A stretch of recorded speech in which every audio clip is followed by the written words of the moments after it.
আবারও মর্মান্তিক পথ দুর্ঘটনায় মৃত এক যুবক ও আহত আরও এক যুবক। দুর্ঘটনাস্থলে পুলিশ। উত্তেজিত জনতা রাস্তা অবরোধ করলেও পুলিশের হস্তক্ষেপে ওঠে অবরোধ। দুর্ঘটনা বর্ধমান আরামবাগ রাজ্য সড়কে। দুর্ঘটনাস্থল রায়না থানা অন্তর্গত মঙ্গলমারি বাজার সন্নিকট হনুমান মন্দিরের কাছেই। স্থানীয় ও পুলিশ সূত্রে জানা যায়, বুধবার সকাল 7:30টা নাগাদ বর্ধমানের দিক থেকে একটি লরি যাচ্ছিল আরামবাগের দিকে। অন্যদিকে একটি বাইক চালক সহ আরও এক আরোহী আরামবাগের দিক থেকে বর্ধমানের দিকে যাচ্ছিল। তেল পাম্পের কাছেই অর্থাৎ হনুমান মন্দিরের কাছেই লরিটি নিয়ন্ত্রণ হারিয়ে বাইকে ধাক্কা মারে। ঘটনাস্থলেই মৃত এক যুবক। যুবকের নাম মুকান্দার শাহ, বয়স আনুমানিক 27। মৃত আহত যুবকের বাড়ি রায়না থানার অন্তর্গত বাজিতপুর দক্ষিণ পাড়ায়। বর্ধমান আরামবাগ রাজ্য সড়ক সম্প্রসারণের জন্য রাস্তার পাশে গর্ত খুঁড়ে রেখে দিয়েছে ঠিকাদার সংস্থা। তার জন্যই ঘটছে প্রতিনিয়ত দুর্ঘটনা। এলাকাবাসীদের আবেদন, রাস্তার গর্ত বুঝিয়ে আবার গর্ত কাটা হোক। দুর্ঘটনার পরই ছুটে আসেন সিআইসি সদর তপন কুমার বসাক, রায়না থানার ওসি পুষ্পেন্দু জানা, ওসি ট্রাফিক প্রদীপ কুমার পাল, শেয়ারা ফাঁড়ির ইনচার্জ কৃপাসিন্ধু ঘোষ সহ অন্যান্যরা। লরিটিকে আটক করলেও ড্রাইভার ও খালাসি পলাতক। পুলিশ সূত্রে জানা যায়, ড্রাইভার ও খালাসির খোঁজ চলছে। দুর্ঘটনাস্থল থেকে মৃত ও আহত যুবককে উদ্ধার করে বর্ধমান মেডিকেল কলেজ হাসপাতালে পাঠানো হয়েছে।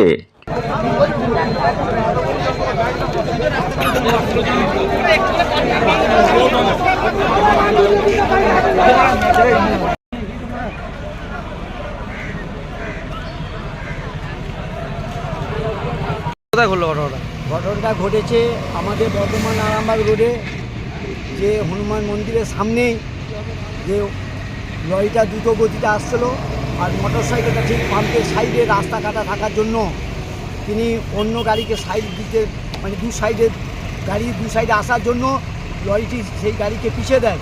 পিছিয়ে দেওয়ার জন্য শেয়ারা বাজারের সবথেকে বড় দুঃখজনক 41 কিলোমিটার রাস্তাকে কেটে রেখে দিয়েছে। প্রশাসন নীরব দর্শকে দেখছেন, ওনারা কোনো আপত্তি করেননি যে রাস্তা এত বড় কাটা হবে কেন। তার জন্য গত কয়েকদিন আগে পর ঘটনা ঘটে যাচ্ছে, প্রশাসন নীরব দেখছেন, লাশ তুলে নিয়ে যাচ্ছেন, নীরব দেখছেন। তাই জন্য আমাদের অনুরোধ পিডাব্লিউকে যে যতটা রাস্তা কেটেছেন বর্তমান এখন কাজ করুন, তারপরে রাস্তা দোষটা কাটা শুরু করবেন। নাহলে এইরকম যদি দুর্ঘটনা ঘটতে থাকে তাহলে আমরা আগামী দিনে বৃহত্তম আন্দোলনের লড়াই। বাইকটা কোন দিক থেকে যাচ্ছিল? বাইকটা আসছিল মিরপুতার দিক থেকে বর্ধমানের দিকে। সে তো তার বাঁ দিকেই ছিল, অন্য গাড়িকে সাইড দেওয়ার জন্য সে মানে বাঁচার তাগিদে ঘুরিয়েছে, মাঝে পড়ে গেছিল। আর লরিটা কোন দিক থেকে আসছিল? লরিটা আসছিল বর্ধমান দিক থেকে। এখন পর্যন্ত কজন মারা গেছে বা কি জানতে পেরেছে? এখন বর্তমানে একজন মারা গেছে, তাকে চাকায় পিষ্ট হয়েছিল, তাকে বার করা হয়েছে কেরেন দিয়ে। অতীতে একজনকে নিয়ে যাচ্ছিল বর্ধমানে, এই মাত্র খবর পেলাম, কি অবস্থায় আছে জানি না। তো অন্যরকম গুজব খবর পাচ্ছি যে মারা গেছে, কিন্তু এখন সঠিক এটা জানতে পারছি না। তাদের বাড়ি কোথাও কিছু জানা গেছে? বাড়ি রায়না থানা বুজুদ্দিকি গ্রাম, দক্ষিণ পাড়ায় বাড়ি। বুজুর্গি দক্ষিণ পাড়া। নাম বা কোনো কিছু? নামটা এখন বলতে পারছি। আপনার নাম? আমার নাম শেখ ফিরোজ।